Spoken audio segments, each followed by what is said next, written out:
All right, well, we're going to get started with a review exercise today. We're going to do review exercise 21. Review exercise 21. So if you would, turn to page, I believe it's 19. Yes, page 19 in your review exercise booklet. Page 19 in your review exercise booklet at the top of the page. You see exercise 21. And in our last time we went over a review exercise, I introduced to you some different terminologies like mortgage, right, which is your payment for your house, and it includes, of course, the loan amount, which is oftentimes also called the mortgage. Then you've got interest, right? The bank wants to make some money off of you so they can keep lending out to other people and paying their CEOs big salaries and big bonuses every Christmas. And but it's okay, because without them you couldn't have a house, so it's okay. We don't mind. The homeowners insurance and the property taxes. And we said that the property taxes and insurance together are called escrow. Escrow. Because remember, you're going to pay it to the bank, and then they're going to pay the government for the the taxes, and they're going to pay the premiums for you to the insurance company. Well, let's talk about homeowners insurance in a little bit more detail here and focus on this. You see there on exercise 21, it says homeowners insurance pays for damages to a person's house or property.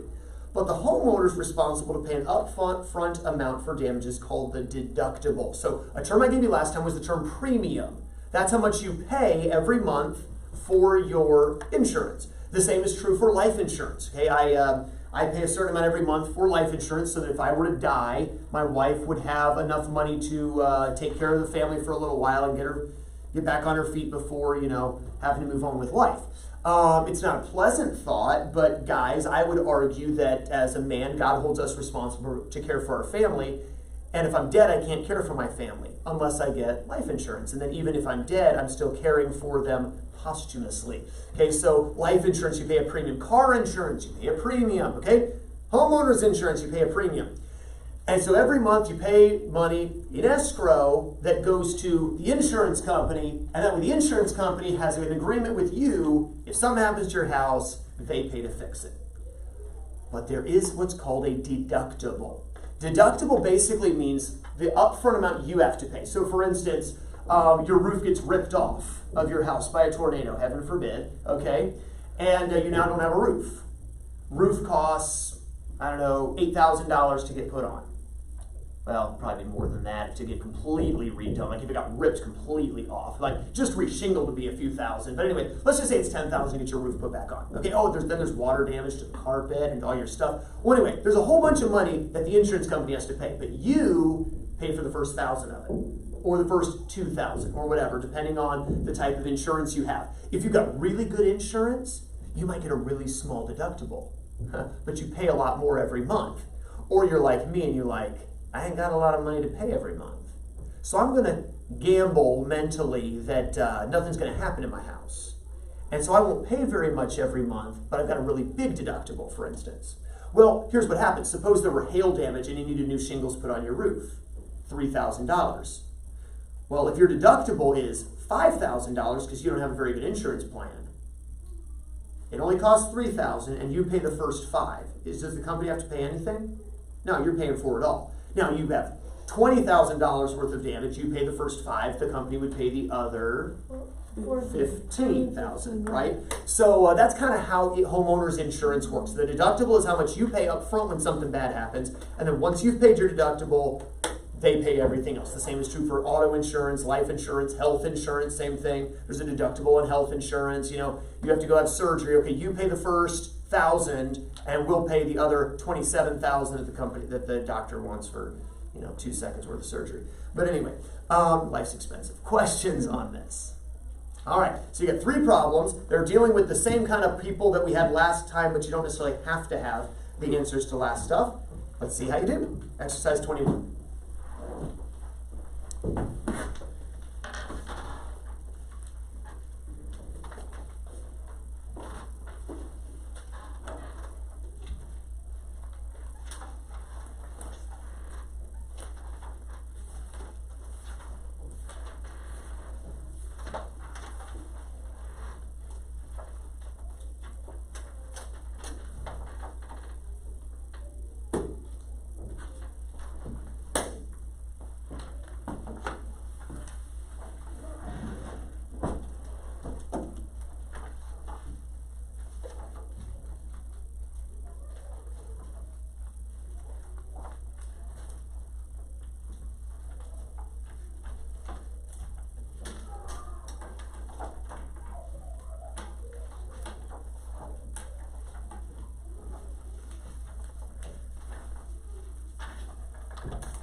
you're going to use the information from the first problem to help you solve the answer to the second one.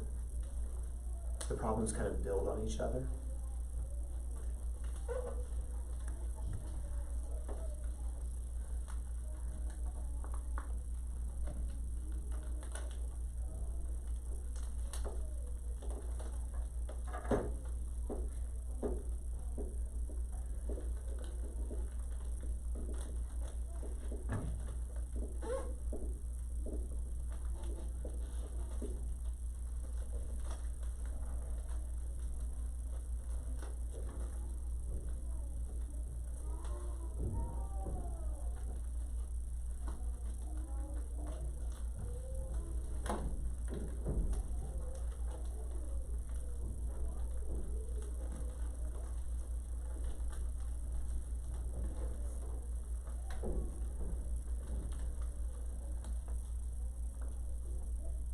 All right, let's go ahead and take a look at these together. It says Mr. and Mrs. Smith have a deductible of $1,000 on their homeowners insurance policy, meaning something happens, they have to pay the first $1,000, and then the insurance company will take care of everything else. Recent hailstorm broke 3 windows. The cost to replace each window is $235. How much will Mr. and Mrs. Smith have to pay? What, if anything, will the insurance company pay? First of all, how much will Mr. and Mrs. Smith have to pay, Scott? $705, because 3 windows, $235 is $705. What will the insurance company pay? Zero. What? Their deductible's $1,000. They didn't go over their deductible. So Mr. and Mrs. Smith pay the first $1,000 of damage, but the damage didn't even equal $1,000. So Mr. and Mrs. Smith take care of everything. The insurance company doesn't pay 1 cent for those windows. Does that make sense now? All right. Going to the next problem. A second hailstorm the following year damaged the roof of the Smith's house. A new roof will cost $5,400.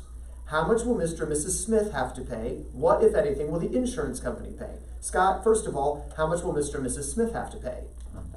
$1,000, their deductible. So how much does the insurance company pay, Scott?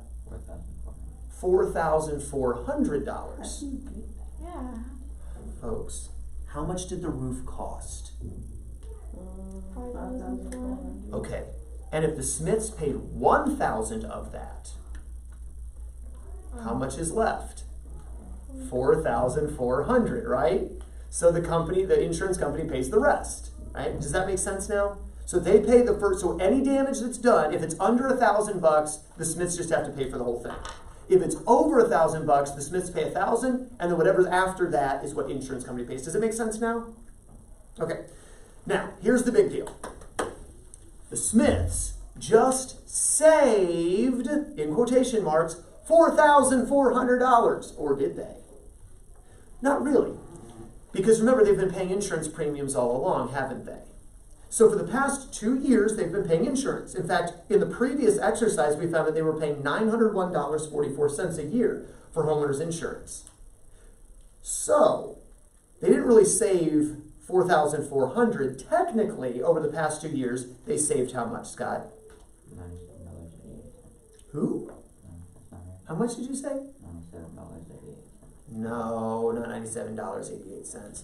All right, okay, so here's the deal. Did they save any money because of having insurance on the windows, class?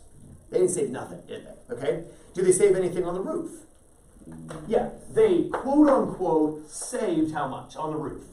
Right, because that's what the insurance company paid. But during these 2 years, how much did they pay for insurance?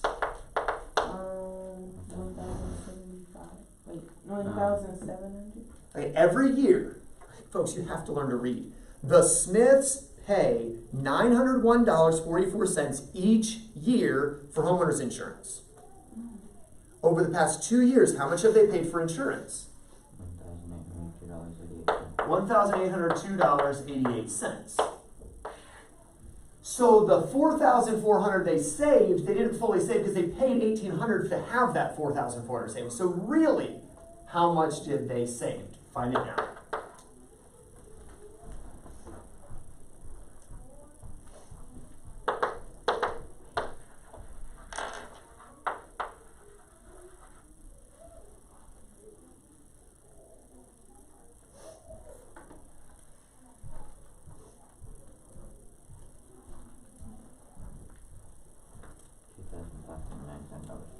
Yeah, $2,597.12.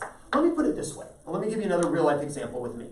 All right, so I don't currently have, but I have in the past had an AFLAC policy. Okay, AFLAC basically pays you cash anytime you've got some health incident, depending on the policy you have. So with my policy thing, every time we go to the doctor, I get 25 bucks. Okay, so I got to go to urgent care and get something looked at, I get 25 bucks. So, but you can only do that 6 times a year. Okay, so you do that all 6 times. A normal person would say, wow, you made $150? Because I was paying for that coverage, right? And so by the end of the year, I had paid AFLAC $400 for this coverage. And I got $150 back. Did I make any money? No, I lost money. I had another policy with AFLAC. It was a hospital plan. Pay $70 a month for hospital plan. Well, you do the math, folks. $70 a month, 12 months, $840. Now, if my wife had a baby, she had to go to the hospital for the baby. I get $1,000 anytime one of us goes to the hospital. Now am I making money? But am I making $1,000? No. I'm making like $160. Did they really save $4,400? No, because they've been paying for insurance this whole time. Now, they did still save money, but they didn't save that much. They really saved $2,597.12. Does it make sense now? Because they've been paying for all this insurance this whole time. That's money they've been spending in order to save this, right? If you spend $10 to save $15, you really only saved $5. Does that make sense? Right? Hey, I've got a coupon here that'll save you $15 on your dinner. Ooh, can I have it? I'll sell it to you for $10. I would still do that deal because I'm still saving $5, but I'm not really saving 15 like the coupon says if I have to pay to get the coupon. Make sense? So, hey, I saved $4,400. Well, yeah, but you paid this much to get that coupon if you want to get that insurance. So really you saved this much. Does it make sense now? All right, so again, the point of the exercise was to help us kind of understand how homeowners insurance works with deductibles and premiums and savings and things like that. Now, again, I've never had anything happen to my home that insurance has ever paid 1 penny for. And I've had the home for 7 or 8 years now. I pay about $800 a year. So I've paid about $6,000 for insurance. Never had a benefit at all. My house could burn down tomorrow, they'd be paying over $100,000 for me. It's worth spending the money even if nothing ever happens, just for the peace of mind. That, and when the bank technically owns the home, you have to have it anyway, so get over it. So you don't really have a choice until you own the home outright, and then you're still going to pay for it. But anyway, do we understand homeowners insurance? All right, that's the point of the exercise, is even if no one wins the candy, even if I have to eat it myself and make that great sacrifice, allow my health and my teeth to be ruined, at least we understand homeowners insurance now, right? I had subtracted the wrong amount. Yeah. Well, I did tell you, subtract the amount the Smiths paid for insurance the past 2 years from the amount the insurance company paid for the new roof. I even told you exactly how to do it by just saying so. All right, questions on that? Questions on that? That assumes you got the correct answer on number 2, though. All right, let me go and collect those from you. And if you would go and take out your textbooks. And we'll give you a second shot at some candy here, all right? Because I really don't need to be rotting my teeth out. I'd rather your teeth rot out. So being the loving teacher that I am, I'm going to give you a second chance to get some candy. Turn your textbooks to page 385. 385. Just lost 5 subscribers on YouTube with that one. Page 3. Just kidding, I don't even have 5 subscribers on YouTube. I've got 16 actually, but anyway. If you haven't subscribed yet, by the way, help me out. Anyway, page 385, I don't make anything for subscriptions, so it doesn't matter. I want you to do numbers 23 through 30, practicing with fractions. We'll do this like a speed drill type thing, except it's not graded, it's for candy. 23 to 30, go.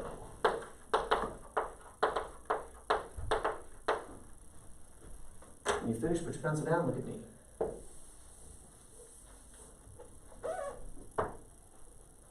Excuse you.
Let's go and take a look at these together.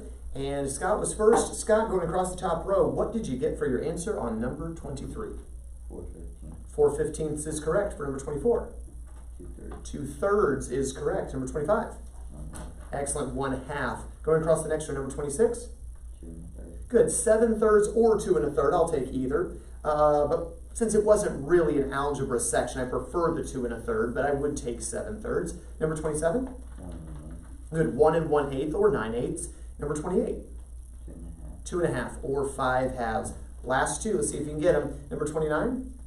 1/4 is correct. And then number 30. 1/4. Also 1/4. Got them all. Lana, you finished after Scott. Did you get them all correct?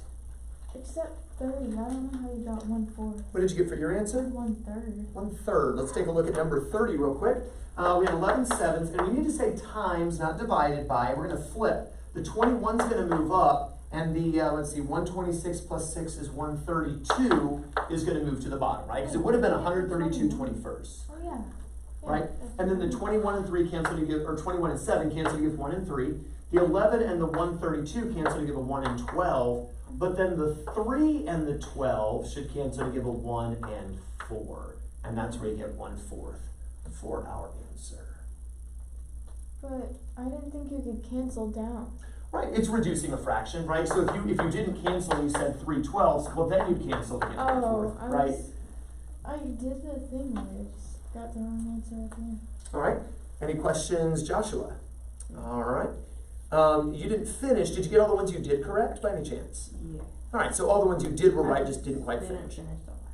All right, let's take a look at number 31. This isn't something that we talked about. This is something from that chapter we skipped, but it's a relationship thing. I want you to see if you can pick up a pattern here. Look at the x values they give you. Look at the y values that correspond with them. If x is -2, y is 8. If x is 4, y is -16. If x is 8, y is -32. Do you see any sort of relationship between each x value and the y value directly below it, Joshua? You just multiply by a -4. Yeah, so you would multiply the x times a -4 to equal the y value, correct? In other words, you could say y equals -4x. You could make an equation from that table of values. Look at number 32. This one's a little harder. X is -15, y is -9. X is 10, y is 6. X is 25, y is 15. It's going to take a little bit more thought than the last one. How do I go from a 10 to a 6, or a 25 to a 15, or a -15 to a -9? Divide by 5 and multiply by 3. So you're saying if you divide the x by 5, take the x, divide by 5, and then multiply by a negative, you say -3? Multiply by 3. Then that would give you the y value? Let's see if that's true. Divide -15 by 5, class. -3 times 3. Okay, 10 divided by 5. 2 times 3 is 6. Yeah, 25 divided by 5 is 5 times 3 is 15. So yeah, so we can say that y is equal to 3/5 of x, in other words, couldn't we? Because divided by 5 and times 3 is the same as 3/5. 3x over 5 could work as well. But yeah, it's recognizing a pattern here. Now, sometimes patterns are spelled out for you. For instance, look at the next problem, number 33. A store sells 8 paving stones, P represents paving stones, for a cost of $16. What is the equation for the cost of paving stones? Well, think about it. If 8 stones sell for $16, then apparently, Lana, 5 silver. right, 5 would sell for 10, 1 would sell for 2, filling in the chart. But that basically means if 8 sell for 16, 5 for 10, 1 for 2, every paving stone costs $2. So if we were to take $2 and multiply that by the number of paving stones, that would equal the cost to buy them. That makes sense? Similar to how we did with X's and Y's, we could do with other letters like C and P. This is something we're going to talk more about in Algebra 1 next year. So I'm not going to spend too much more time there, but I did want to kind of just throw that preview out there for what's coming in Algebra 1, working with formulas and recognizing number patterns, things of that nature. All right, next classwork assignment for you. Turn the page. Turn back to page, 382. Turn back to page 382 and do numbers 1 through 10. Page 382, do numbers 1 through 10. They're in the homework section. Getting back to talking about probability and permutations and factorials and stuff like that there.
for sake of time, let's go and take a look at how we did on these. Number 1, write the name for the likelihood of an event occurring, class.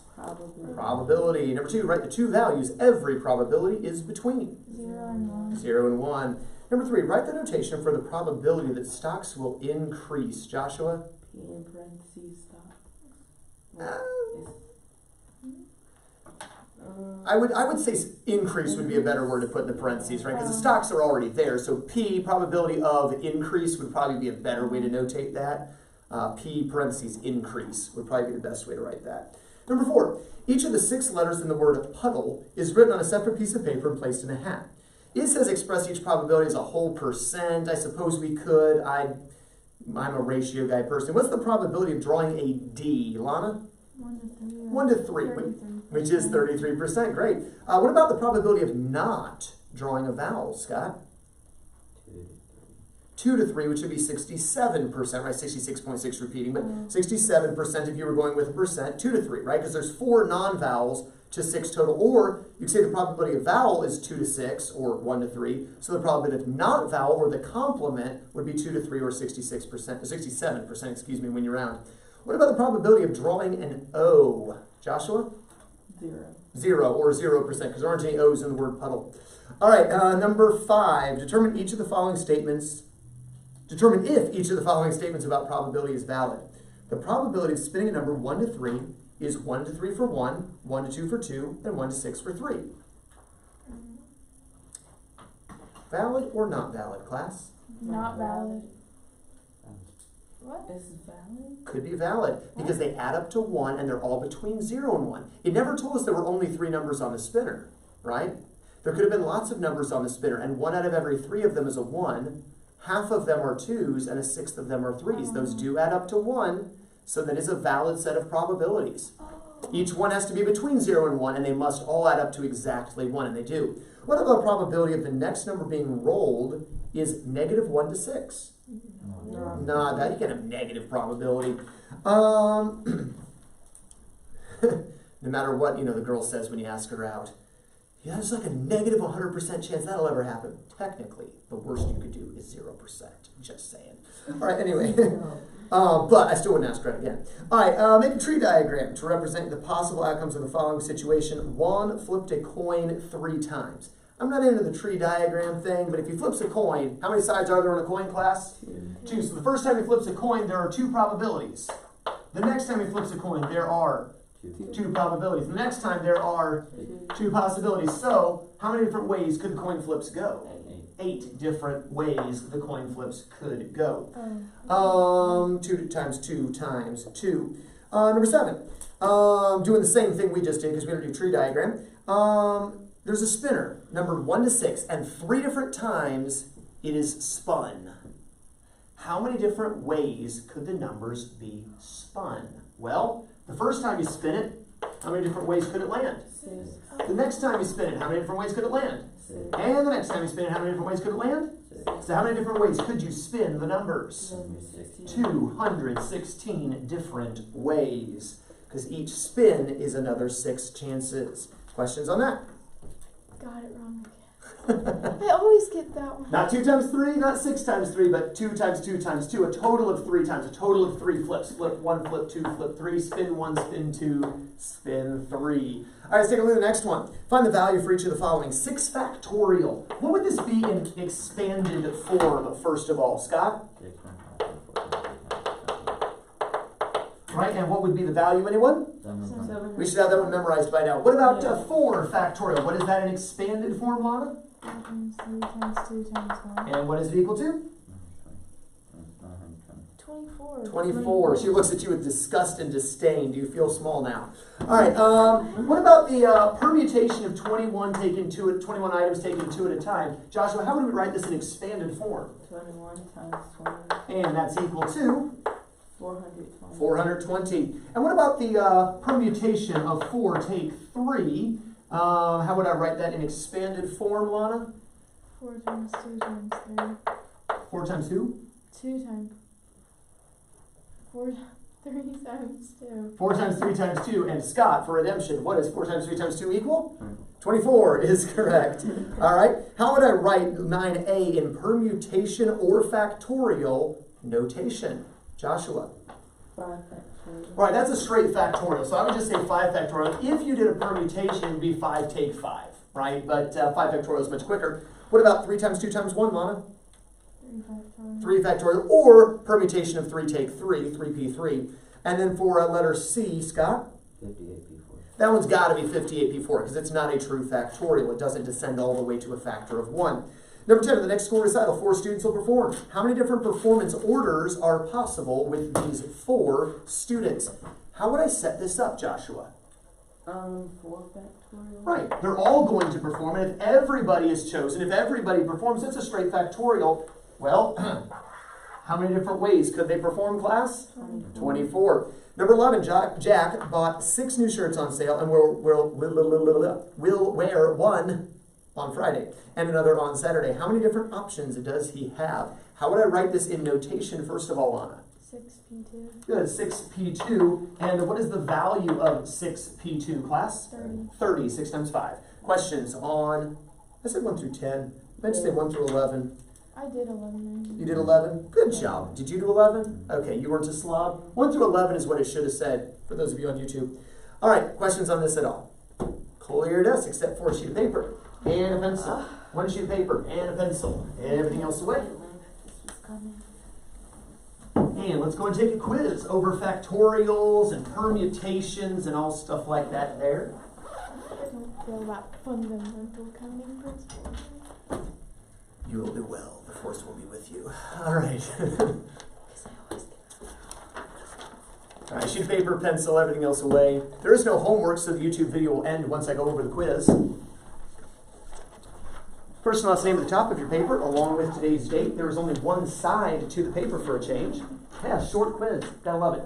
All right, first and last name at the top of your paper, along with today's date, which is 2/11/21. 2/11/21, today's date. Let's go and take a look at the quiz together. The first section, just answer the questions. Do what it says to do. Numbers 5 through 7, you're going to use notation, but you're not actually solving. And numbers 8 through 10, you are going to solve for the number of possibilities or outcomes. All right, you may begin.